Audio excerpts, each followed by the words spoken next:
किस तरीके से देख रहे हैं, क्योंकि कांग्रेस का हमेशा से कहना है कि वो करप्शन फ्री काम करते रहे हैं। देखिए, कल भी मैंने कुछ बातें रखी थी अपने सोशल मीडिया पर और आज भी रखा है। कल हमने रखा कि एक डॉक्यूमेंट, दो चीज़ें हैं, एक CIA और KGB, दो बड़ी एजेंसीज है जो प्रत्येक देशों में काम करती है।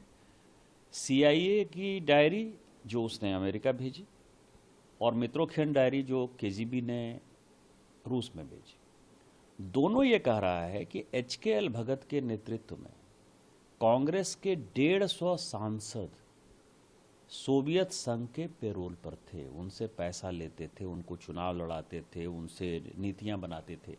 उसी तरह उन्होंने कहा है कि 16,000 आर्टिकल ऐसे छपे जो कि रूस छपवाता था अपने हिसाब से। इस कारण से उसने कहा है कि मीडिया हाउसेज, जो उस वक्त प्रिंट मीडिया था, इलेक्ट्रॉनिक मीडिया था नहीं, उसके ऊपर उसका पूरा का पूरा आर्टिकल है। जो एजेंसीज उस वक्त, न्यूज एजेंसी आपकी तरह की, जो NI की एजेंसी मान लीजिए, आप तो उस वक्त थे नहीं, यदि उस तरह की कोई न्यूज एजेंसी थी तो वो भी रूस से बिकी हुई थी, बटी हुई थी। नौकरशाह के बच्चे वहाँ पढ़ने जाते थे, नौकरशाह के बच्चे वहाँ घूमने जाते थे, व्यापारी संगठन के बच्चे जाते थे, वो घूमने जाते थे।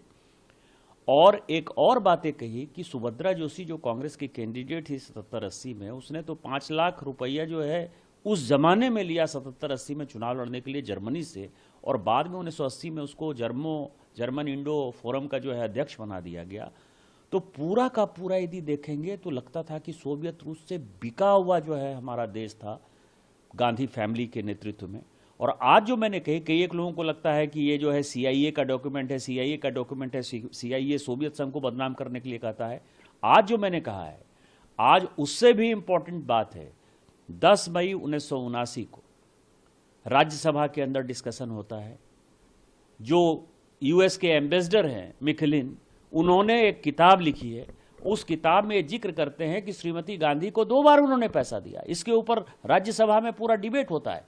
और फिर उसी में मैंने जो है निक्सन और किसिंगर की जो फोन पर बातचीत है, उसमें जो पैसा देने की बात कर रहे हैं कि किस तरह से कांग्रेस को मैनेज किया जा सकता है, किस तरह से सरकार को मैनेज किया जा सकता है, ये बातें हमने कही हैं। ये सारी बातें अलार्मिंग है कि ये देश 1947 के बाद भी 2014 तक, क्योंकि इसी बीच में आपको पता है कि जब मनमोहन सिंह जी की सरकार बनी 2004 में, तो जो राव का एजेंट था, जो ज्वाइंट डायरेक्टर था राव का, रविंदर सिंह, वो भगा दिया गया और आज तक उसका आता पता नहीं चला। वो वाशिंगटन में जो है देखा गया। उसके बाद 2004 से लेकर 14 तक मनमोहन सिंह जी देश के प्रधानमंत्री रहे, क्योंकि वो ये सारे कारोबार करता था, कांग्रेस के सारे इशूज को जानता था।